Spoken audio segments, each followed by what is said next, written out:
Pemerintah Kota Surabaya mengklaim Surabaya sudah mencapai herd immunity atau kekebalan kelompok. Klaim ini didasarkan pada capaian vaksinasi sebesar 115% untuk dosis pertama dan 90% untuk dosis kedua.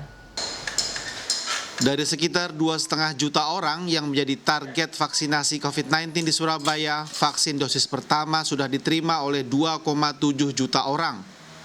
Artinya, pemberian vaksin COVID-19 di kota Surabaya sudah melebihi target atau sekitar 115%. Sementara vaksin dosis kedua sudah diberikan kepada hampir 2,4 juta orang, 90% dari target vaksinasi. Dengan cakupan vaksinasi yang sudah di atas 70% ini, Wali Kota Surabaya Eri Cahyadi menyatakan di Surabaya sudah terbentuk herd immunity atau kekebalan kelompok.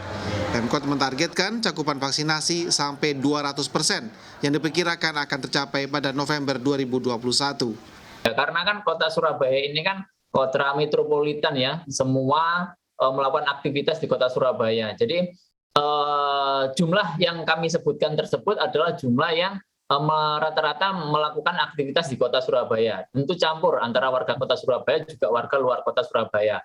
Kalau seandainya dihitung persentase, sekitar 70% dari yang sudah kami lakukan vaksin itu adalah warga Kota Surabaya. Seperti itu, Mas. Nah, makanya itu kami tidak melakukan tidak santai-santai, vaksin sudah seperti ini, terus kemudian kami menurunkan target vaksin, tidak. Setiap hari kami melaksanakan vaksin.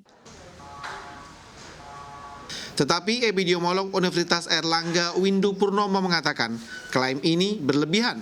Pasalnya, standar 70% cakupan vaksinasi sebagai indikator terbentuknya kekebalan kelompok sudah tidak relevan.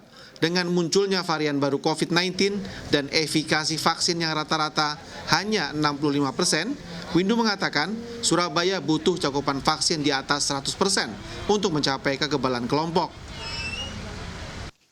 Ingat loh ya, yang tercatat di dalam perhitungan cakupan vaksinasi di Kota Surabaya itu tidak semuanya berdomisili atau ber-KTP di Kota Surabaya, tidak. Ya, ada 30%, sekitar 30% adalah penduduk luar Surabaya. Kedua, bahwa untuk mencapai herd immunity harus 100%, bukan lagi 70%. Ya, ketiga, hati-hati. Kalaupun nanti kita sudah berhasil 100% betul-betul penduduk Surabaya, ya, jadi nanti gini, untuk mengatakan kita sudah herd immunity itu nanti untuk dosis kedua itu kira-kira kita ini sudah harus mencapai 120-130%.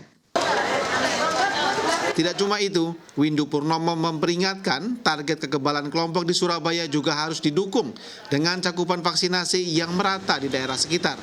Menurut dia, cakupan vaksinasi di Madura misalnya masih sangat rendah. Jumlah penerima vaksin COVID dosis kedua di 4 kabupaten di sana masih di bawah 20%. Tim Liputan Surabaya, Jawa Timur.